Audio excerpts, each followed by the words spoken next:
Hey friends, myself દીપક ગોંડલિયા. હું computer engineer છું. આજે સેમિકન્ડક્ટર ચેપ્ટરની આપણે પ્રિપરેશન કરવાની છે, એની તૈયારી કરવાની છે. તો બેઝિકલી સ્ટાર્ટિંગમાં એના થિયોરિટિકલ કોન્સેપ્ટ શું છે એની હું ચર્ચા કરીશ. તો સેમિકન્ડક્ટર ચેપ્ટર ભણતા પહેલાં 3 વસ્તુ જે છે આપણે જોઈ લઈએ. એ 3 વસ્તુની અંદર તમને ખબર છે કે ફર્સ્ટ જે છે એ વાહક, બીજું છે અવાહક અને ત્રીજું છે અર્ધવાહક. અર્ધવાહકને આપણે સેમિકન્ડક્ટર પણ કહી શકીએ છીએ. તો સિમ્પલી તમને ખબર છે કે વાહક પદાર્થની અંદર વિદ્યુતનું વહન મુક્ત ઇલેક્ટ્રોનના લીધે થાય છે.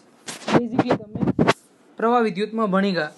કોઈ પણ વાહક પદાર્થ હોય તો વાહક પદાર્થની અંદર વિદ્યુતનું જે વહન થાય છે એ વહન એ કોના લીધે થાય છે? તો માત્ર ને માત્ર મુક્ત ઇલેક્ટ્રોનના લીધે થાય છે. સેકન્ડ થિંગ, અવાહકની અંદર વાત કરીએ તો અવાહકની અંદર કોઈ પણ મુક્ત ઇલેક્ટ્રોન જોવા મળતા નથી. અવાહકની અંદર મુક્ત ઇલેક્ટ્રોન જોવા મળતા નથી. તો જો અવાહકમાં મુક્ત ઇલેક્ટ્રોન ના હોય તો એ પરિસ્થિતિની અંદર વિદ્યુત વહન શક્ય નથી. જો મુક્ત ઇલેક્ટ્રોન ના હોય તો એ પરિસ્થિતિમાં વિદ્યુત વહન જે છે આપણે શક્ય દર્શાવી શકીએ નહીં. હવે નેક્સ્ટ વાત કરીએ અર્ધવાહક. તો અર્ધવાહકની અંદર વિદ્યુત વહન શક્ય છે, પરંતુ એના માટે ચોક્કસ પરિસ્થિતિ હોવી જોઈએ. તો સિમ્પલ અહીંયા એવું કીધું છે કે જ્યારે તમે નિરપેક્ષ શૂન્ય તાપમાનની વાત કરો, નિરપેક્ષ શૂન્ય તાપમાન એટલે કે વિદ્યાર્થી મિત્રો 0 કેલ્વિન તાપમાન. કયું તાપમાન? 0 કેલ્વિન તાપમાન. તો 0 કેલ્વિન તાપમાન ઉપર કોઈ પણ અર્ધવાહક પદાર્થ જે છે એ પોતે અવાહકની જેમ વર્તે, મતલબ એમાંથી કોઈ પણ વિદ્યુત વહન શક્ય નથી. બીજી વસ્તુ કે 300 કેલ્વિન તાપમાને મીન્સ કે ઓરડાના તાપમાને એ અર્ધવાહક પોતે સુવાહકની જેમ વર્તે છે. તો એક ગુણધર્મ તમને યાદ છે, જેમ જેમ તાપમાન વધે એમ વાહક પદાર્થ કોની જેમ વર્તે છે? અવાહકની, મતલબ કે એની અંદર અવરોધકતા વધતી જાય છે. અને જેમ જેમ તાપમાન વધતું જાય એમ અર્ધવાહક છે એ પોતે સુવાહકની જેમ વર્તે છે, મતલબ કે એની અવરોધકતા ઘટે છે. તો વાહક માટે અને અર્ધવાહક માટે એક રિલેશન યાદ રાખજો કે ટી વધે તો અવરોધકતા ρ પણ વધે.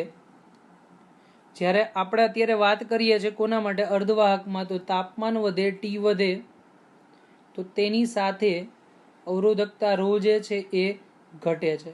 તો આ બેઝિક સંબંધ જે છે તમે આગળ ભણી ગયા છો. ફરીથી એનું રિકોલ હું કરાવું છું. નેક્સ્ટ ટોપિકની આપણે વાત કરીએ તો ઉર્જા સ્તર. તો ઉર્જા સ્તરના ટોપિકની અંદર સિમ્પલ તમને ખબર છે કે ઉર્જાની અંદર તમે કન્ડક્શન બેન્ડ, વેલેન્સ બેન્ડ અને એનર્જી ગેપ આ 3 વસ્તુ જોઈ હતી. હવે બેઝિકલી એની અંદર તમે સ્ટેટમેન્ટની વાત કરીએ તો પૌલીનો જે સિદ્ધાંત છે એ પૌલીના સિદ્ધાંત અનુસાર દરેક ઉર્જા સ્તરમાં ઇલેક્ટ્રોન વિરુદ્ધ સ્પિન સાથે રહેલા છે. જેટલા પણ ઉર્જા સ્તર છે દરેક ઉર્જા સ્તરની અંદર ઇલેક્ટ્રોન રહેલા હોય અને એમાં પણ ઇલેક્ટ્રોન પોતાની અપર સ્પિન કે લોઅર સ્પિન હોય એ પ્રમાણે ગોઠવાયેલા હશે. વિદ્યાર્થી મિત્રો ખાસ ધ્યાન રાખજો કે પૌલીના સિદ્ધાંત અનુસાર દરેક ઉર્જા સ્તરની અંદર ઇલેક્ટ્રોન વિરુદ્ધ સ્પિનમાં ગોઠવાયેલા હશે. એક અપર સ્પિન તો બીજું લોઅર સ્પિન. પછી એવું કીધું કે ઊંચી ઉર્જા ધરાવતા ઇલેક્ટ્રોનના ઉર્જા સ્તરને, મતલબ કે એક ઇલેક્ટ્રોન ભરેલું સ્તર છે જેમાં ઘણી જ વધારે ઉર્જા છે, તો એવા સ્તરને નામ આપ્યું છે વેલેન્સ બેન્ડ. તો તમે જોઈ શકો છો કે અહીં તમને આકૃતિમાં વેલેન્સ બેન્ડ આપેલું છે. તો એ વેલેન્સ બેન્ડની અંદર ઉર્જા સ્તર, મતલબ કે દરેક સ્તરની અંદર એક એક ઇલેક્ટ્રોન ગોઠવાયેલા હોય છે. બેઝિકલી હું તમને સિમ્પલ ડાયાગ્રામ સાથે સમજાવું તો માની લો કે એક પરમાણુ છે. તો એક પરમાણુની અંદર આપણે એક ઉર્જા સ્તરની વાત કરું, ધારો કે એક જ ઉર્જા સ્તરની અંદર કરતા બેટર હું તમને એમ કહું કે સોડિયમ પરમાણુ છે, સોડિયમ. તો એની બાહ્યતમ કક્ષાની અંદર ઇલેક્ટ્રોનની વાત કરું તો કેટલી આવશે? સ્ટ્રક્ચર લખો 1s2 2s2 2p6 અને 10 પૂરા અને એના પછી આવશે 3s1. શું આવશે? 3s1. મતલબ કે એની એસ ઓર્બિટની અંદર એક ઇલેક્ટ્રોન રહેલો છે. તો આપણે એની ઉર્જા સ્તર દર્શાવી દો. તો એક ઉર્જા સ્તર તમે એક પરમાણુ માટે દર્શાવી શકો, કારણ કે એક ઇલેક્ટ્રોન હોય તો એક ઉર્જા સ્તર, 2 ઇલેક્ટ્રોન હોય તો 2 ઉર્જા સ્તર. જેમાં એવું કીધું કે એકની અંદર ઇલેક્ટ્રોન છે ને જ્યારે બીજી ઉપરની કક્ષા સંપૂર્ણ ખાલી છે, કારણ કે 3s1 છે તો 3s1 ની અંદર એક ઇલેક્ટ્રોનથી સંપૂર્ણ ભરાયેલી છે અને બીજી જે કક્ષા છે એ સંપૂર્ણ ખાલી છે. તો આપણે અહીંયા દર્શાવી શકીએ કે વેલેન્સ બેન્ડમાં એક ઇલેક્ટ્રોન છે જ્યારે ઉપરની કન્ડક્શન બેન્ડ છે એ સંપૂર્ણ ખાલી છે. તો એક ઇલેક્ટ્રોનને દર્શાવવા માટે એક ઉર્જા સ્તર વડે દર્શાવવામાં આવે છે. પછી નેક્સ્ટ કીધું કે વેલેન્સ બેન્ડ જે છે એની ઉપર હજુ એક ઉર્જા સ્તર છે કે જેમાં ઇલેક્ટ્રોન જઈ શકે છે. એ ઉર્જા સ્તરનું નામ આપ્યું છે કન્ડક્શન બેન્ડ. એ જે સ્તર છે એને આપણે નામ આપ્યું છે કન્ડક્શન બેન્ડ. વેલેન્સ બેન્ડ અને કન્ડક્શન બેન્ડની વચ્ચે ક્યારેક એવો વિભાગ આવે કે જ્યાં કોઈ પણ ઇલેક્ટ્રોન રહી શકતો નથી, ત્યાં કોઈ ઉર્જા હોતી નથી. તો એવું જે ગેપ છે એને કહેવાય એનર્જી ગેપ. વચ્ચેની જે ગેપ છે એને શું નામ આપ્યું? Energy gap. તો વિદ્યાર્થી મિત્રો 3 વસ્તુ છે એ ધ્યાન રાખજો. એક વેલેન્સ બેન્ડ, એનર્જી ગેપ અને કન્ડક્શન બેન્ડ, જે તમે આકૃતિમાં જોઈ શકો છો. તો આકૃતિની અંદર તમને આખી જ વસ્તુ જે છે એમાં સિમ્પલી દર્શાવેલું છે કે અંદરનો જે ભાગ છે પરમાણુની અંદર આપણે વાત કરીએ તો એ અંદરનો ભાગ એટલે ન્યુક્લિયસ. ન્યુક્લિયસની આસપાસ જે એક સ્તર છે એને આપણે વેલેન્સ બેન્ડ કીધો. એની ઉપર વચ્ચે જગ્યા ખાલી જેને ફોરબિડન એનર્જી બેન્ડ કીધું છે અને એની ઉપરનો જે ભાગ છે એને આપણે કન્ડક્શન બેન્ડ વડે દર્શાવેલ છે. એના પછી નેક્સ્ટ ટોપિક પર વાત કરીએ. સુવાહક, અવાહક અને અર્ધવાહકના ઉર્જા સ્તર કેવી રીતે હોય છે? સુવાહક, અવાહક અને અર્ધવાહકના ઉર્જા સ્તર કઈ રીતે હોય? તો પહેલા આપણે સ્ટાર્ટ કરીએ અર્ધવાહકથી. તો અર્ધવાહકમાં તમે જોઈ શકો છો અહીં કે એક નીચેનો જે સ્તર છે અહીંયાથી આ મતલબ એ સ્તરને આપણે વેલેન્સ બેન્ડ કીધો કે જેની અંદર બધા જ ઇલેક્ટ્રોન ભરેલા હોય છે, બરાબર. પછી એક એવો સ્તર આવે છે કે જ્યાં કોઈ ઉર્જા નથી અને એના ઉપર કીધું કે એક સ્તર જે છે એને આપણે કન્ડક્શન બેન્ડ વડે દર્શાવવામાં આવે છે. તો અવાહક પદાર્થ માટે આ જે એનર્જી ગેપ છે એ ગેપનું મૂલ્ય તમે દર્શાવી શકો ગ્રેટર દેન 3 ઇલેક્ટ્રોન વોલ્ટ. કેટલું આવશે? Greater than 3 electron volt. હવે આ વસ્તુ શું છે હું તમને સમજાવી દઉં. ધારો કે કન્ડક્શન બેન્ડમાંથી મતલબ કન્ડક્શન બેન્ડમાં ઇલેક્ટ્રોન પહોંચશે તો જ વિદ્યુત વહન થાય. મતલબ કે તમે કંઈક ઉર્જા આપો છો, એ ઉર્જા આપવાના કારણે વેલેન્સ બેન્ડમાં રહેલો ઇલેક્ટ્રોન કન્ડક્શન બેન્ડમાં સંક્રાંતિ કરે છે. ક્યાંથી ક્યાં કરે છે? વેલેન્સ બેન્ડમાંથી કન્ડક્શન બેન્ડમાં સંક્રાંતિ કરે તો એ વિદ્યુત વહન થાય. તો તમારા મનમાં પ્રશ્ન થતો હશે કે સર ધારો કે આપણે 3 ઇલેક્ટ્રોન વોલ્ટ કરતાં વધારે ઉર્જા આપી દઈએ, 3 ઇલેક્ટ્રોન વોલ્ટ કરતાં વધારે ઉર્જા આપી દઈએ તો શું ઇલેક્ટ્રોન વેલેન્સમાંથી કન્ડક્શન બેન્ડમાં ના જાય? તો ના વિદ્યાર્થી મિત્રો. આની પાછળનું કારણ એ છે કે જ્યારે તમે 3 ઇલેક્ટ્રોન વોલ્ટ કરતાં વધારે ઉર્જા આપો છો તો આ ઉર્જા એટલી બધી વધારે હોય છે કે ઇલેક્ટ્રોન જ્યારે વેલેન્સમાંથી કન્ડક્શન બેન્ડમાં જાય એ પહેલાં જ પદાર્થ જે છે એ સળગી જશે, મતલબ કે બળી જશે અથવા તો એ મેલ્ટ થઈ જશે. આ ઘટના જોવા મળે છે. એટલા માટે અવાહકની અંદર વિદ્યુત વહન શક્ય નથી. બીજી વાત કરીએ સેમિકન્ડક્ટર, અર્ધવાહક. તો અર્ધવાહકની અંદર તમે જોયું કે આ જે વચ્ચેનો બેન્ડ ગેપ છે એ પહેલા કરતાં નાનો છે અને નાનો કેટલાનો હોય તો એ અહીંયા દર્શાવી દઉં. લેસ દેન 3 ઇલેક્ટ્રોન વોલ્ટ, મતલબ કે એનું જે મૂલ્ય છે 3 ઇલેક્ટ્રોન વોલ્ટ કરતાં નાનું હશે. જનરલી સિલિકોન અને જર્મેનિયમ માટે આપણે વાત કરીએ તો 1.1 ઇલેક્ટ્રોન વોલ્ટના ક્રમનું છે. સિલિકોન અને જર્મેનિયમ માટે વાત કરો તો એ કેટલાનું આવશે? 1.1 ઇલેક્ટ્રોન વોલ્ટ, જેના માટે તમારી એનસીઆરટીની અંદર એનો ડેટા તમને આપી દીધો છે, બરાબર. તો એ ખાસ નોંધી લેજો તમે. આપણે નેક્સ્ટ વાત કરીએ કે જ્યારે હું તમને આ 3 ઇલેક્ટ્રોન વોલ્ટ કરતાં ઓછી ઉર્જા સ્તરની ઉર્જા આપું છું તો અહીંયા સરળતાથી ઇલેક્ટ્રોન જે છે વેલેન્સ બેન્ડમાંથી કન્ડક્શન બેન્ડમાં જશે અને વિદ્યુત વહન શક્ય થાય. તો આ ઇલેક્ટ્રોન જે વેલેન્સ બેન્ડમાં છે ને કન્ડક્શન બેન્ડમાં જવા માટે શું જોઈએ? તો એને કન્ડક્શન બેન્ડમાં જવા માટે પ્રોપર ઉર્જા જોઈએ, મતલબ કે ઉષ્મા જોઈએ. જ્યારે એને પૂરતી ઉષ્મા મળી જશે તો એ ઉષ્માના કારણે ઇલેક્ટ્રોન જે છે એ કન્ડક્શન બેન્ડમાં જઈ શકે છે. તો બેઝિકલી હું કહી શકું કે ક્યારેય પણ તમારે સેમિકન્ડક્ટર જે છે એને કાર્યરત કરવું હોય, સેમિકન્ડક્ટર જે છે એને કાર્યરત કરવું હોય તો કાર્યરત કરવા માટે આપણે કમ્પલસરી શું કરવું જોઈએ? ઉર્જા આપવી પડે અને એ ઉર્જા તમને ઓરડાના તાપમાને મળી રહે છે અને એ ઓરડાના તાપમાન માટે કાર્યરત થઈ શકે. એટલા માટે મેં આગળ પણ કીધું છે કે સેમિકન્ડક્ટર જે પણ હશે એ બધા જ ઓરડાના તાપમાને કાર્યરત હશે. નેક્સ્ટ વાત કરીએ કે એક ઉર્જા સ્તરની અંદર સુવાહકની અંદર છે. તો સુવાહકની અંદર કન્ડક્શન બેન્ડ અને વેલેન્સ બેન્ડ એકબીજા ઉપર ભળી ગયા હોય એવું લાગે છે. વચ્ચે તમે જોઈ શકો છો અહીંયા કોઈ જ ઉર્જા સ્તર દેખાતું નથી. તો મતલબ અહીંયા એવું હું કહી શકું છું કે વેલેન્સ બેન્ડ અને કન્ડક્શન બેન્ડ એકબીજામાં ઓવરલેપ ઓવરલેપનો મતલબ શું થઈ ગયું કે એકબીજામાં ભળી ગયા હોય એવું લાગે છે, અને જેના કારણે કોઈ જ વધારાની ઉર્જાની જરૂર પડતી નથી. એટલે કે માની લો કે જો ઇલેક્ટ્રોનને થોડી એવી પણ ઉર્જા તમને અહીંયાથી આપી શકો, ઉર્જા મળી શકતી હોય, તો એ વેલેન્સ બેન્ડમાંથી કંડક્શન બેન્ડમાં જઈને વિદ્યુત વહન શક્ય બનાવે છે. ફરીથી કહું વિદ્યાર્થી મિત્રો કે જ્યારે પણ ઇલેક્ટ્રોન જે છે, ઇલેક્ટ્રોન કઈ જગ્યાએ રહેલો હશે? વેલેન્સ બેન્ડમાં, અને એને કંડક્શન બેન્ડમાં મારે સુવાહક માટે, કંડક્ટર એટલે કે સુવાહક માટે મોકલવો છે, તો એ સંજોગોમાં કોઈ જ ઉર્જાનો સ્તર તમને દેખાતો નથી, વચ્ચે કોઈ જ પ્રકારની એનર્જી બેન્ડ ગેપ દેખાતી નથી. અને બેન્ડ ગેપ નથી તો આપણે કહી શકીએ કે ઇલેક્ટ્રોન સરળતાથી કંડક્શન બેન્ડમાં ગતિ કરીને વિદ્યુત વહન કરી શકે છે. નેક્સ્ટ વાત કરીએ હવે સેમિકન્ડક્ટરનું સંપૂર્ણ સ્ટ્રક્ચર. હવે સેમિકન્ડક્ટર જે છે, અર્ધવાહક જે છે, એની બાહ્યતમ કક્ષામાં કેટલા ઇલેક્ટ્રોન હશે? 4 ઇલેક્ટ્રોન હશે. હવે 4 ઇલેક્ટ્રોન જે હોય એ પોતાના જેવા જ પરમાણુ સાથે સહસંયોજક બંધથી જોડાયેલા હશે. તો તમે જોઈ શકો કે આકૃતિમાં મેં સિલિકોનનું સ્ટ્રક્ચર દર્શાવેલું છે. સિલિકોન પોતાના જેવા બીજા સિલિકોન પરમાણુ સાથે સહસંયોજક બંધથી જોડાયેલા હોય, અને તમને ખબર છે કે પ્રત્યેક સહસંયોજક બંધની અંદર 2 ઇલેક્ટ્રોનની ભાગીદારી થાય. પ્રત્યેક સહસંયોજન બંધની અંદર 2 ઇલેક્ટ્રોનની ભાગીદારી જોવા મળે છે. તો આ 2 ઇલેક્ટ્રોનની ભાગીદારી તો તમે સમજી લીધું કે સહસંયોજક સ્ટ્રક્ચર જે છે તો એમાં બધું જ સંપૂર્ણ ભાગીદારી સ્વરૂપે હોઈ શકે છે.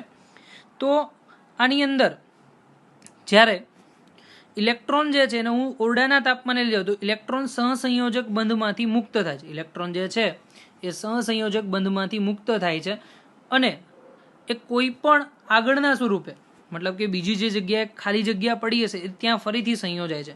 તો ઇન શોર્ટ આ બેઝિકલી હું તમને સમજાવું આકૃતિમાં. જો ધારો કે અહીંયાથી ઇલેક્ટ્રોન મુક્ત થાવ, આ ઇલેક્ટ્રોન મુક્ત થાય તો એ જે જગ્યાએથી મુક્ત થાય ત્યાં શું થશે? હોલ ઉત્પન્ન થશે.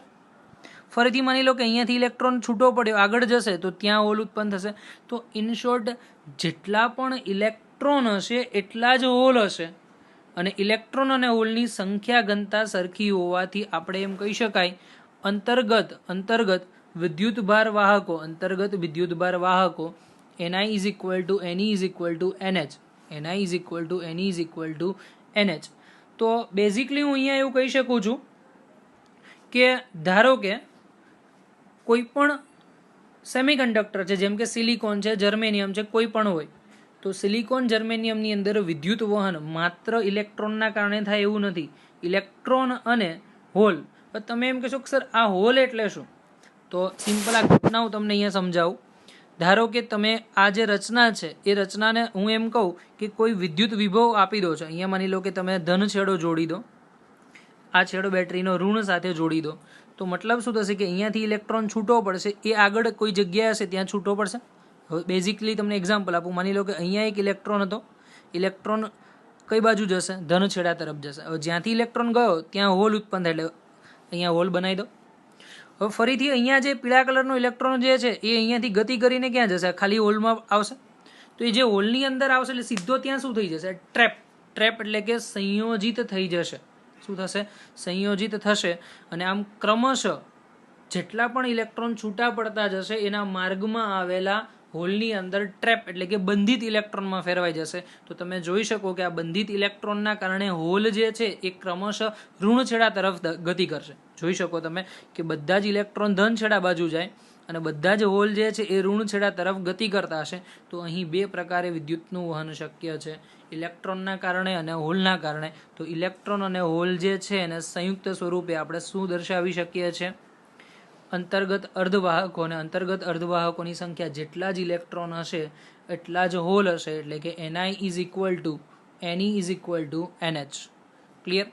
હવે વિદ્યાર્થી મિત્રો આપણા માટે ખૂબ જ અગત્યનો પોઈન્ટ કે જ્યાંથી આપણે સિમ્પલ કહી શકીએ કે જે નવી ટેકનોલોજી મોડર્ન યુગની શરૂઆત થઈ એ.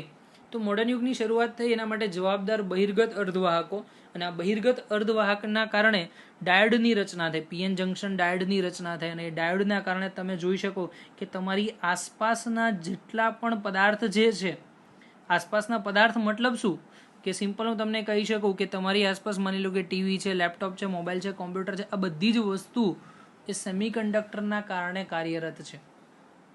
તો ખાસ ધ્યાન રાખજો. ધારો કે તમારે મોડર્ન ફિઝિક્સમાં આગળ વધવાની ઈચ્છા હોય અથવા તો ઇલેક્ટ્રોનિક્સમાં આગળ વધવાની ઈચ્છા હોય તો બેઝિકલી આ વસ્તુ ખૂબ જ ઇમ્પોર્ટન્ટ છે. અને તમારે એન્જિનિયરિંગમાં અથવા તો કોઈ પણ ઇલેક્ટ્રોનિક્સની સ્ટ્રીમમાં તમે જતા હશો તો એ પરિસ્થિતિની અંદર આ બધું જ ઉપયોગી છે. ઓકે, હવે વાત કરીએ બહિર્ગત અર્ધવાહક. અને બહિર્ગત અર્ધવાહકની અંદર આપણે બે પ્રકાર છે, કે તો પીએન જંક્શનમાં પી પ્રકારના અર્ધવાહક અને બીજું છે એન પ્રકારના અર્ધવાહક.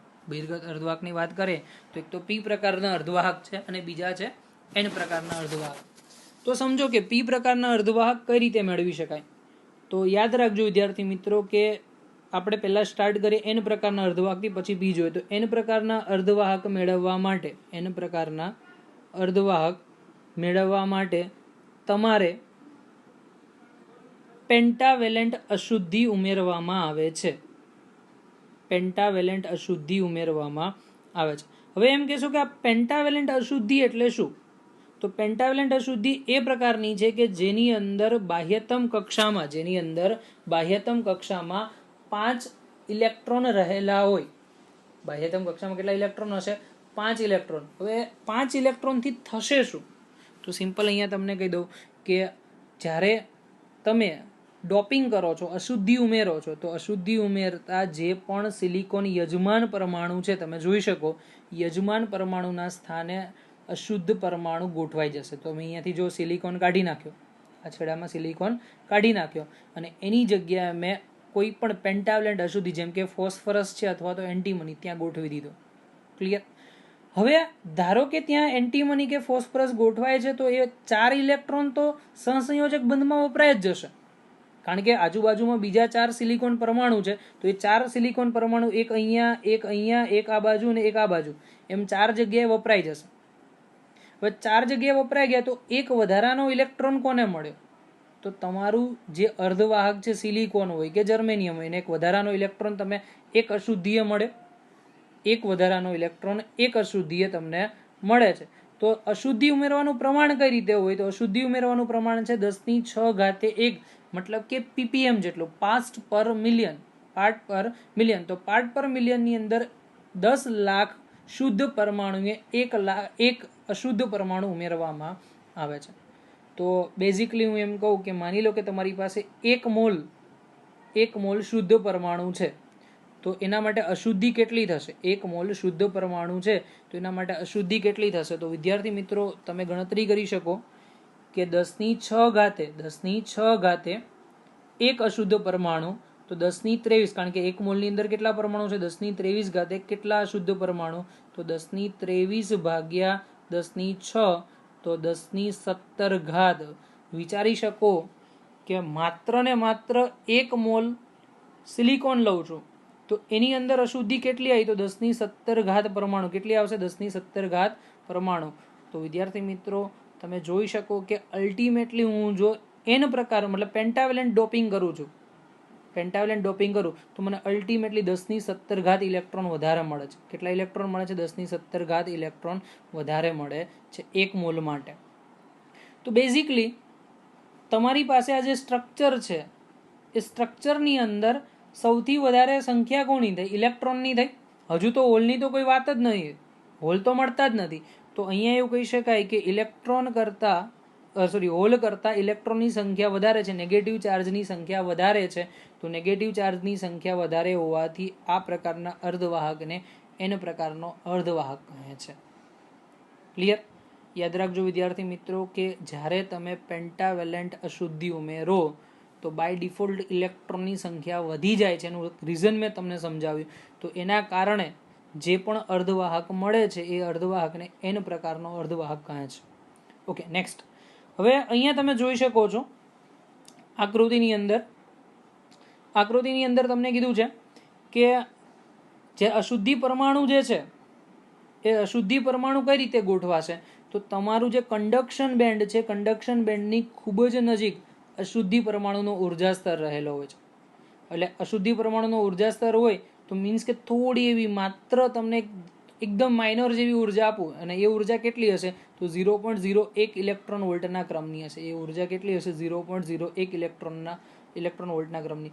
થોડી ઉર્જાના કારણે સીધો જ ઇલેક્ટ્રોન કન્ડક્શન બેન્ડમાં જાય અને વિદ્યુત વહન શક્ય બને છે.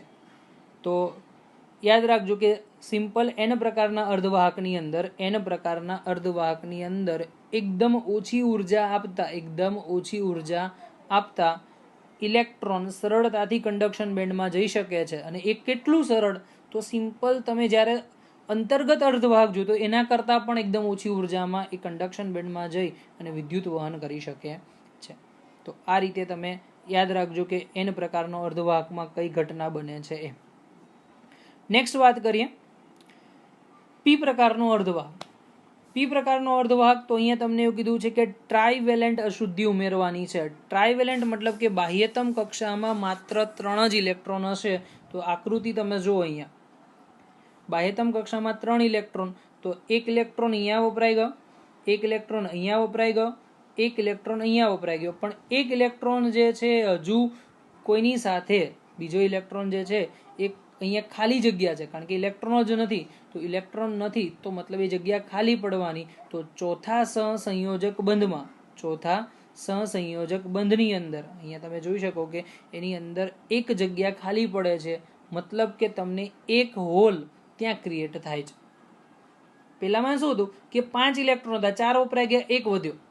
અહીંયા કેવું છે કે 3 જ ઇલેક્ટ્રોન છે. 3 ઇલેક્ટ્રોન હોય તો 3 વપરાઈ જશે અને ચોથો જે છે એમ વેકેન્ટ પડશે. ને વેકેન્ટ એટલે ખાલી જગ્યા પડે, ખાલી જગ્યાને આપણે શું કહીએ છીએ હોલ.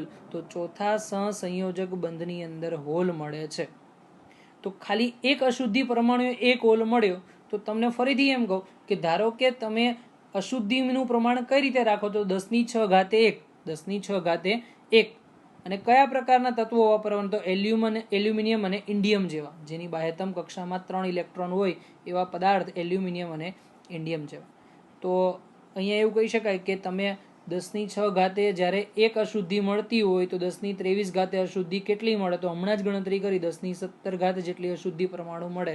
તો અશુદ્ધિમાં તમને વધારે શું મળ્યું તો એક અશુદ્ધિએ એક હોલ. તો ટૂંકમાં તમારી પાસે 10⁻17 ઘાત અશુદ્ધિ પરમાણુએ 10⁻17 ઘાત હોલ વધારે મળે છે. તો બેઝિકલી હોલની સંખ્યા વધારે અને ઇલેક્ટ્રોનની સંખ્યા ઓછી. તો અહીંયા વિદ્યુત વહન સૌથી વધારે હોલના કારણે થશે. વિદ્યુત વહન કોના કારણે થશે? હોલના કારણે. તો ધન વિદ્યુતભાર વધારે છે, પોઝિટિવ ચાર્જ વધારે છે. તો એના માટે આ પ્રકારના અર્ધવાહકને p પ્રકારનો અર્ધવાહક કહેવામાં આવે છે. બસ આટલું જ રિલેશન છે. ખાલી ફરક એટલો છે કે ઉર્જા સ્તરની અંદર અહીં અશુદ્ધિ પરમાણુનું ઉર્જા સ્તર છે એ વેલેન્સ બેન્ડની નજીક છે અને એ ઉર્જા સ્તર વચ્ચેનો જે તફાવત છે સેમ 0.01 ઇલેક્ટ્રોન વોલ્ટના ક્રમનો હોય છે. 0.01 ઇલેક્ટ્રોન વોલ્ટના ક્રમનો હોય છે. પણ ખાલી કેટલું કે અહીં જે અશુદ્ધિ જે છે એ ઇલેક્ટ્રોન એક્સેપ્ટ કરવાનો ગુણધર્મ ધરાવે. તો આને કહેવામાં આવે છે એક્સેપ્ટર. શું કહેવામાં આવે છે? એક્સેપ્ટર. ઇલેક્ટ્રોન આકર્ષવાનો ગુણધર્મ ધરાવે છે. તો અહીંયા કહેવાય એક્સેપ્ટર અશુદ્ધિ લેવલ અને અહીંયા દાન કરે છે તો એને કહેવામાં આવે છે ડોનર અશુદ્ધિ લેવલ. બરાબર. તો સિમ્પલ કે પેન્ટાવેલેન્ટ અશુદ્ધિને દાતા અશુદ્ધિ કહી શકાય અને જે ટ્રાઇવેલેન્ટ અશુદ્ધિ છે એને એક્સેપ્ટર અશુદ્ધિ મતલબ કે બીજા પાસે માગીને કાર્ય કરે છે તો એને એક્સેપ્ટર અશુદ્ધિ તરીકે ઓળખવામાં આવે છે. નેક્સ્ટ પોઈન્ટ પર આપણે વાત કરીએ વાહકતા.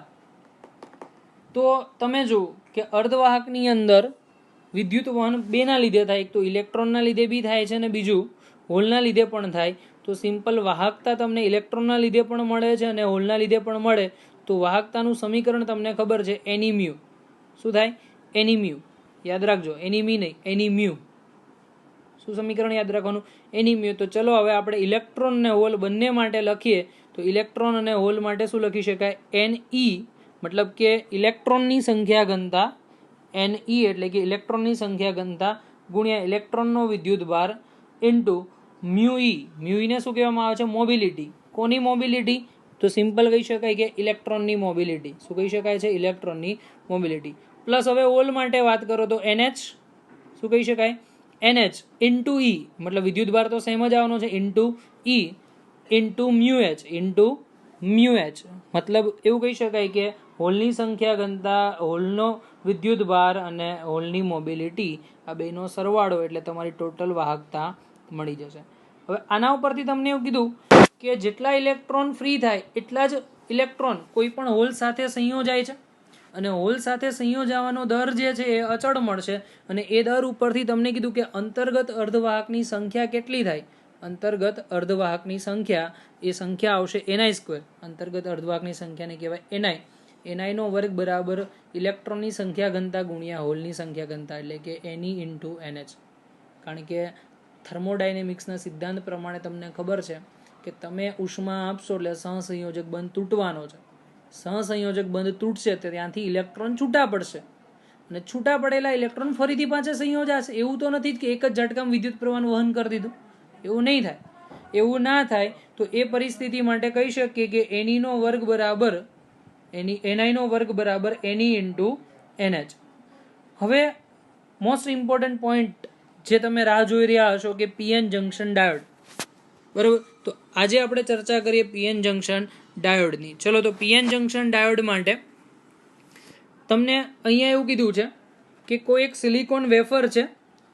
એ સિલિકોન વેફર અથવા તો સિલિકોનનું એક પાતળું લેયર છે. એ સિલિકોનના પાતળા લેયર પર એક બાજુએ પી પ્રકારનું અને બીજી બાજુએ એન પ્રકારનું ડોપિંગ કરવામાં આવે છે. એટલે ઇન શોર્ટ હું તમને કહી દઉં કે એક છેડો જે છે એ બાજુ તમે ટ્રાયવેલેન્ટ અશુદ્ધિ ઉમેરો અને બીજો જે છેડો છે ત્યાં તમે પેન્ટાવેલેન્ટ અશુદ્ધિ ઉમેરો. તો અનુક્રમે ટ્રાય અને પેન્ટાવેલેન્ટ અશુદ્ધિ ઉમેરવામાં આવે તો જે જંકશન ક્રિએટ થાય છે, વચ્ચેનો જે ભાગ છે એ વચ્ચેના ભાગમાં જે જંકશન ક્રિએટ થાય એને કહેવામાં આવે છે પીએન જંકશન ડાયોડ. શું કહેવામાં આવે છે? PN junction diode. તો આકૃતિમાં તમે જોઈ શકો અહીંયા મેં એક્સેપ્ટર ઇમ્પ્યુરિટીઝ ઉમેરેલી છે. એક્સેપ્ટર મતલબ કે ટ્રાયવેલેન્ટ. કઈ આવશે? ટ્રાયવેલેન્ટ. બીજી બાજુ ડોનર ઇમ્પ્યુરિટીઝ એટલે કે પેન્ટાવેલેન્ટ. કઈ અશુદ્ધિ ઉમેરેલી છે? પેન્ટાવેલેન્ટ. તો ટ્રાય અને પેન્ટાવેલેન્ટ અશુદ્ધિ ઉમેરો તો પી ભાગની અંદર હોલનું પ્રમાણ વધારે હશે અને એન ભાગની અંદર ઇલેક્ટ્રોનનું પ્રમાણ વધારે હશે. ફરીથી કહું છું, સમજજો કે ટ્રાયવેલેન્ટની અંદર અહીંયા જે સંખ્યા વધારે હશે કોની આવશે? NH. અને અહીંયા સંખ્યા કોની વધારે આવશે? તો એની. હવે અહીંયા શું થાય કે ઇલેક્ટ્રોન ને હોલ એકબીજાને આકર્ષે છે તો સિમ્પલી કહી શકાય કે એન માંના ઇલેક્ટ્રોન આ બાજુ ડિફ્યુઝ થશે અને પી માંના હોલ આ બાજુ ડિફ્યુઝ થશે. તો જંકશનની નજીકના વિસ્તારની અંદર ઇલેક્ટ્રોન અને હોલ એકબીજામાં ડિફ્યુઝ થાય છે અને એકબીજામાં ડિફ્યુઝ થઈ અને આ જે એક વિસ્તાર છે જંકશનની નજીકનો જે વિસ્તાર છે ખૂબ જ નાનો, ત્યાં ઇલેક્ટ્રોન અને હોલના જોડકા ભેગા થઈ એક એવો વિસ્તાર બનાવે કે જે વિદ્યુતની દ્રષ્ટિએ તટસ્થ છે. વિદ્યુતની દ્રષ્ટિએ તટસ્થ મતલબ કે ત્યાં જેટલો ધન વિદ્યુત ભાર હશે એટલો જ ઋણ વિદ્યુત ભાર હશે. એટલે કે અહીં કોઈ પ્રકારનો મેજોરિટી ચાર્જ કરી રહેતો નથી. એટલે હું અહીંયા એવું ના કહી શકું કે અહીંયા ઇલેક્ટ્રોન વધારે ને અહીંયા હોલ વધારે. ત્યાં કોઈ જ પ્રકારનો મેજોરિટી ચાર્જ રહેતો નથી. ઓકે, હવે શું થશે? તો જંકશન પાસેનો જે વિસ્તાર છે એક છેડા બાજુ ધન વિદ્યુત ભાર વધારે, બીજા છેડા બાજુ ઋણ વિદ્યુત ભાર વધારે. ક્લિયર? તો ધીમે ધીમે એ ભાગની અંદર વિદ્યુત વિભવ મતલબ કે વિદ્યુત સ્થિતિમાનનો તફાવત ઉદ્ભવે છે. તમને ખબર છે, માની લો કે આ સુવાહક લઉં, આ છેડે ધન વિદ્યુત ભાર વધતો જાય, આ છેડે ઋણ વિદ્યુત ભાર વધતો જાય. તો તમે કહી શકો કે અહીંયા ધન સ્થિતિમાન, અહીંયા ઋણ સ્થિતિમાન અને બે છેડા વચ્ચે જો વિદ્યુત સ્થિતિમાન ઉત્પન્ન થાય તો ત્યાં વિદ્યુત ક્ષેત્રનું નિર્માણ થાય છે. કોનું નિર્માણ થાય છે? વિદ્યુત ક્ષેત્રનું. તો બેઝિકલી હું એ સ્ટેટમેન્ટ અહીંયા વાપરી શકું કે જંકશનનો જે વિસ્તાર છે એ જંકશનના વિસ્તારમાં બે છેડે વિદ્યુત ક્ષેત્રનું નિર્માણ થાય અને જો આ વિદ્યુત ક્ષેત્ર એટલું પ્રબળ થઈ જાય કે જેથી અહીંયાથી કોઈ હોલ, અહીંયાથી કોઈ ઇલેક્ટ્રોન આ હોલમાં ડિફ્યુઝ ના થાય અને અહીંયાથી કોઈ હોલ આ ઇલેક્ટ્રોનમાં ડિફ્યુઝ થઈ શકતા નથી. મતલબ કે ઇલેક્ટ્રોન અને હોલનું વહન સંપૂર્ણપણે સ્ટોપ થઈ જશે. ના તો કોઈ ઇલેક્ટ્રોનનું વહન થાય ના તો કોઈ હોલનું વહન થાય, એટલે કે સંપૂર્ણપણે સ્ટોપ થઈ જાય. તો એ પરિસ્થિતિ પ્રમાણે તમને અહીં બે પ્રવાહ મળે છે. એક તો ડિફ્યુઝન પ્રવાહ મળે છે ને બીજો છે ડ્રિફ્ટ પ્રવાહ. એ બંને વસ્તુ કઈ રીતે છે એને ખાસ હું અહીંયા સમજાવું છું. તો યાદ રાખજો કે IDF એટલે કે ડિફ્યુઝન પ્રવાહ અને IDR એટલે કે ડ્રિફ્ટ પ્રવાહ.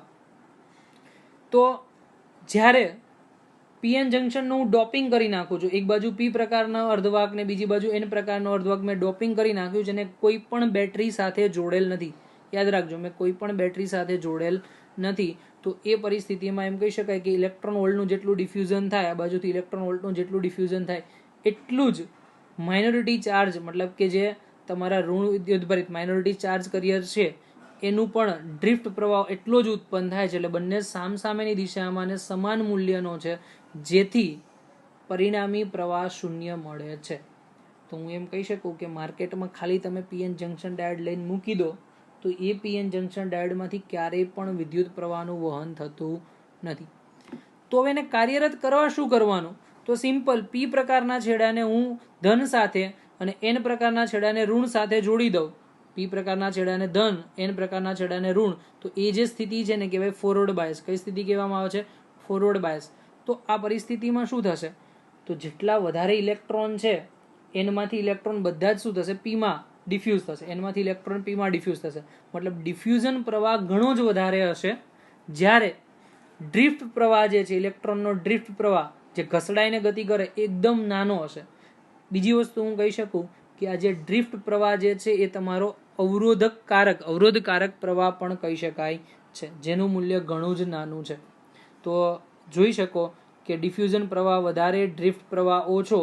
તો વધારેમાંથી ઓછું માઇનસ કરો તો તમને જે દિશામાં વધુ મૂલ્યનો પ્રવાહ છે એ જ દિશામાં પરિણામી પ્રવાહ જશે. તો જોઈ શકાય કે તમારો પરિણામી પ્રવાહ ડિફ્યુઝન પ્રવાહની દિશામાં મળે છે. કઈ પ્રવાહની દિશામાં મળે છે? ડિફ્યુઝન પ્રવાહની દિશામાં. અને ડિફ્યુઝન પ્રવાહ ક્યાંથી ક્યાં વહે? તો પી થી એન તરફ. ક્યાંથી ક્યાં વહે? પી થી એન. અને ડ્રિફ્ટ પ્રવાહ ક્યાંથી ક્યાં વહે? તો એન થી પી. ક્લિયર? ચલો એના પછી જ્યારે પી છેડાને હું બેટરીના ઋણ ધ્રુવ સાથે અને એન છેડાને બેટરીના ધન ધ્રુવ સાથે જોડું છું. આકૃતિમાં થોડીક મિસ્ટેક છે, પ્રિન્ટિંગ મિસ્ટેક. હું અહીંયા સુધારો કરી દઉં છું કે રિવર્સ બાયસ સ્થિતિની આપણે વાત કરીએ છીએ. તો રિવર્સ બાયસ સ્થિતિમાં હંમેશા પી છેડાને આપણે કોની સાથે જોડવાનો છે? ઋણ ધ્રુવ સાથે. એટલે આ મોટો છેડો કરી દીધો. અને એન છેડો છે એને આપણે હંમેશા બેટરીના ધન ધ્રુવ સાથે જોડવામાં આવે છે. જોઈ લો. તો આ પરિસ્થિતિમાં શું થશે કે અહીંયા વિદ્યુત ક્ષેત્ર જે છે, અહીંયાથી તમે માની લો કે આ ધન ધ્રુવ છે, એટલે આ બાજુ વિદ્યુત ક્ષેત્ર વધારે છે અને અંદરનું વિદ્યુત ક્ષેત્ર ઓછું છે. તો અહીંયાથી કોઈ પણ ઇલેક્ટ્રોન છે ને ડિફ્યુઝ થવા માટે આ બાજુ જવું પડે, તો એ ડિફ્યુઝ થઈ શકતો નથી. કેમ? કારણ કે વિદ્યુત ક્ષેત્રનો સામનો કરવો પડે, અને વિદ્યુત ક્ષેત્રનો સામનો કરવા માટેની પાસે પૂરતી ઉર્જા નથી. એટલે કે ડિફ્યુઝન પ્રવાહ ઓછો મળશે, જ્યારે ડ્રિફ્ટ પ્રવાહ વધારે મળશે. કેમ? તો જે નાના નાના વિદ્યુત ભાર છે ઘસાઈને સીધા બાજુ જઈ શકે, એટલે કે ડ્રિફ્ટ પ્રવાહ વધારે મળે છે. તો બાદબાકી તમે કરશો તો બાદબાકી ઋણ મળશે. અને કઈ દિશામાં મળશે? એન થી પીમાં. તો અહીંયા રિવર્સ બાયસમાં તમે કહી શકો કે વિદ્યુત વહન એન થી પી તરફ થાય છે. મતલબ કે જે પણ માઇનોરિટી ચાર્જ કરિયર છે, કોણ? માઇનોરિટી ચાર્જ કરિયર, એના કારણે વિદ્યુત વહન થાય છે. તો વિદ્યાર્થી મિત્રો, આ ટોપિક ખાસ ધ્યાન રાખજો. આજના લેક્ચરનો છેલ્લો ટોપિક લઈએ અને ચેપ્ટરની પૂર્ણાવતિ, ચેપ્ટર કમ્પ્લીટ કરશું. મતલબ કે ચેપ્ટર કન્ટિન્યુ છે, પૂરું નથી કરતા, પણ છેલ્લો ટોપિક આજના દિવસનો. તો અહીંયા એવું કીધું છે, પીએન જંકશનની લાક્ષણિકતા સમજાવવાની છે. તો વિદ્યાર્થી મિત્રો, પીએન જંકશનની બે લાક્ષણિકતા છે. એક તો ફોરવર્ડ કેરેક્ટરિસ્ટિક અને બીજી છે રિવર્સ કેરેક્ટરિસ્ટિક. મતલબ કે ફોરવર્ડ લાક્ષણિકતા અને બીજું છે રિવર્સ લાક્ષણિકતા. તો એ કઈ રીતે છે? તો તમે જો, પીએન જંકશન ડાયોડના પી તરફના છેડાને બેટરીના ધન ધ્રુવ સાથે અને એન છેડાને બેટરીના ઋણ ધ્રુવ સાથે જોડવામાં આવે. હવે વોલ્ટેજ માપવા માટે મેં ડાયોડને સમાંતર વોલ્ટમીટર રાખ્યું અને પ્રવાહ માપવા માટે એમીટરને મેં શ્રેણીમાં રાખ્યું. તો તમને ખબર જ છે, આંખો બંધ કરીને આ વસ્તુ તમે કરી જ શકો. બે વસ્તુ યાદ રાખજો કે જ્યારે તમે વોલ્ટેજ માપો છો તો વોલ્ટેજને હંમેશા સમાંતરે જ, વોલ્ટમીટરને હંમેશા સમાંતરે જ ગોઠવવાનો, અને જ્યારે પ્રવાહ માપો છો તો એમીટરને કાયદેસર શ્રેણીમાં જ જોડવું પડે. ચલો, આ મેં એક કોન્સેપ્ટ તમને અહીંયા સમજાવી દીધો. જો તો આકૃતિની અંદર કે પી છેડાને ધન અને એન છેડાને ઋણ સાથે જોડી દો તો ફોરવર્ડ બાયસમાં થાય. હવે ફોરવર્ડ બાયસની પરિસ્થિતિ તમને સમજાવું. માઇનોર વોલ્ટેજ હું વધારું છું, વોલ્ટેજના મૂલ્યમાં થોડો એવો મેં વધારો કર્યો. હવે વોલ્ટેજના મૂલ્યમાં થોડો વધારો કર્યો તો પ્રવાહમાં કોઈ ફરક પડતો નથી. હજુ થોડો વધારો કર્યો, કોઈ ફરક પડતો નથી. પણ જ્યારે ચોક્કસ મૂલ્યનો વોલ્ટેજ આપું છું, ચોક્કસ મૂલ્યનો વોલ્ટેજ એટલે કે 0.5 થી લઈને 0.10, કેટલો આવશે? 0.5 થી લઈ અને 1.0 વોલ્ટ સુધીનો વોલ્ટેજ આપવામાં આવે, તો આ સ્થિતિમાં જે તમે જર્મેનિયમની વાત કરો તો જર્મેનિયમ માટે ઓછો વોલ્ટ છે, સિલિકોન માટે થોડો વધારે છે. તો તમે જોઈ શકો છો કે પ્રવાહમાં ખાસ ફરક પડતો નથી, પણ જે ચોક્કસ મૂલ્યના વોલ્ટેજ માટે સીધો જ પ્રવાહ વધી અને મેક્સિમમ થઈ જાય. તમે જોઈ શકો ચોક્કસ મૂલ્યના વોલ્ટેજ માટે પ્રવાહ સીધો જ વધીને મેક્સિમમ થઈ જાય. એ જ ઘટના સિલિકોનમાં. બંને માટે તમે જો આલેખ સરખા દેખાય છે, તો મતલબ કે આલેખ સરખા દેખાય તો આનો મતલબ એવું કહી શકાય કે ચોક્કસ વોલ્ટેજે પ્રવાહ વધીને મહત્તમ થાય તો એ ચોક્કસ વોલ્ટેજને થ્રેશોલ્ડ વોલ્ટેજ અથવા તો કટ ઇન વોલ્ટેજ કહે છે. શું કહેવામાં આવે છે? થ્રેશોલ્ડ વોલ્ટેજ અથવા તો કટ ઇન વોલ્ટેજ. બીજી વસ્તુ કે જ્યારે બેટરીના ઋણ છેડાને પી સાથે જોડી દઉં અને એન ધ્રુવને એન છેડો જે છે એને ધન ધ્રુવ સાથે જોડી દઉં, એટલે કે વિરોધાભાસમાં જોડી દઉં છું, તો એ પરિસ્થિતિની અંદર તમારે જ્યારે વોલ્ટેજ વધારતા જાઓ અને પ્રવાહ નોંધતા જાઓ તો પ્રવાહમાં બહુ ખાસ ફેરફાર જોવા મળતો નથી. લગભગ પ્રવાહ શૂન્ય જેટલો જ મળે છે, અને શૂન્ય પ્રવાહ મળે છે તો એને રિવર્સ સેચ્યુરેટેડ પ્રવાહ કહેવામાં આવે છે. શું કહેવામાં આવે છે? રિવર્સ સેચ્યુરેટેડ પ્રવાહ. પછી શું થયું કે એક ચોક્કસ વોલ્ટેજ માટે તમે જ્યારે એ અમુક મૂલ્યનો 5 થી 10 વોલ્ટની અંદર વોલ્ટેજ આપી દો છો, તો 5 થી 10 વોલ્ટની અંદર વોલ્ટેજ આપતા અચાનક પ્રવાહ વિરુદ્ધ દિશામાં વધી જાય છે. વિરુદ્ધ દિશામાં એટલે કે મૂળભૂત દિશા કરતા વિરુદ્ધ, પી થી એન તરફ કરતા એન થી પી ની દિશામાં વધી જાય, તો એ પરિસ્થિતિમાં કહેવામાં આવે છે વોલ્ટેજને બ્રેકડાઉન વોલ્ટેજ. શું કહેવામાં આવે છે? Breakdown voltage. તો તમે અહીંયા જોઈ શકો, અહીંયાથી આ છેડા માટે પ્રવાહ અચાનક જ વધે છે, એને કહેવામાં આવે છે બ્રેકડાઉન વોલ્ટેજ. અને બ્રેકડાઉન વોલ્ટેજ આગળ પીએન જંક્શન ડાયોડ સળગી જવાની સંભાવના પણ રહે છે. તો વિદ્યાર્થી મિત્રો ખાસ ધ્યાન રાખજો. બ્રેકડાઉન વોલ્ટેજની આપણે વાત કરીએ તો બ્રેકડાઉન વોલ્ટેજ મે બી પીએન જંક્શન ડાયોડ એ સળગી જવાની સંભાવના ઘણી વધારે છે. એટલા માટે મોસ્ટલી પીએન જંક્શન ડાયોડને કાર્યરત કરવા માટે આપણે એને ફોરવર્ડ બાયસ સ્થિતિમાં જ ગોઠવીએ છીએ. Thank you. Wish you all the best. Good luck.